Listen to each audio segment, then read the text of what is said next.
Hello friends, welcome to my channel. জল্পনার অবসান।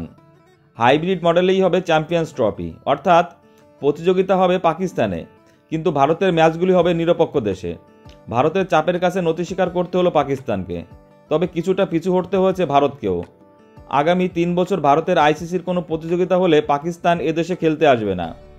তবে বলা যায় চ্যাম্পিয়ন্স ট্রফিতে ভারতের পাকিস্তানে খেলতে না যাওয়া যতটা অভিঘাত, তার থেকে অনেক কম অভিঘাত পাকিস্তান ভারতে খেলতে না আসা।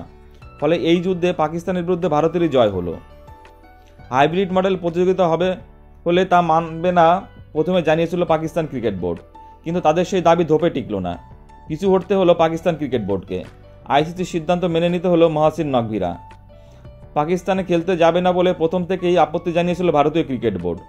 ভারতের চাপে আইসিসি পাকিস্তান ক্রিকেট বোর্ডকে জানিয়েছিল হাইব্রিড মডেল ছাড়া কোনো উপায় নেই। বাধ্য হয়ে পাকিস্তান ক্রিকেট বোর্ড আইসিসিকে পাল্টা শর্ত জানিয়েছিল।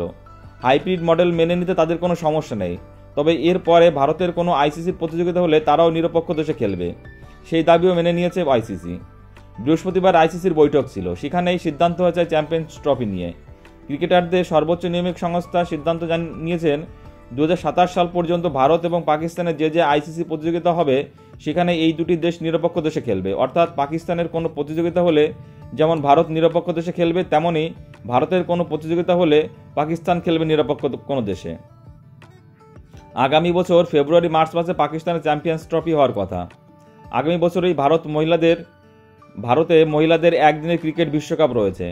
2026 সালে ভারত ও শ্রীলঙ্কা হবে পুরুষ টি-20 বিশ্বকাপ। এই 3টি প্রতিযোগিতা হাইব্রিড মডেল নিয়ম মানা হবে। আইসিসি আরও জানিয়েছেন 2028 সালে পাকিস্তানের মহিলাদের টি-20 বিশ্বকাপ হবে, সেই প্রতিযোগিতাতেও এই নিয়ম মানা হবে। চ্যাম্পিয়ন্স ট্রফির আয়োজন ঘিরে সমস্যা মিটলেও এখনও প্রতিযোগিতার সূচি প্রকাশ হয়নি। জানা গিয়েছে খুব শীঘ্রই সূচি ঘোষণা করে দেবে আইসিসি, তখনই বোঝা যাবে নিরপেক্ষ দেশ হিসাবে কোন দেশে চ্যাম্পিয়ন্স ট্রফির ম্যাচ খেলবে ভারত। বন্ধুরা, তোমাদের কি মনে হয় আইসিসির এই সিদ্ধান্ত কতটা যুক্তিযুক্ত? তোমাদের মতামত নিশ্চয়ই জানাবে কমেন্ট সেকশনে। আর ভিডিওটি ভালো লাগলে অবশ্যই লাইক, কমেন্টস এবং শেয়ার করে দিও বন্ধুরা, এবং চ্যানেলটি সাবস্ক্রাইব করে দিও। সকলে ভালো থেকো, ধন্যবাদ।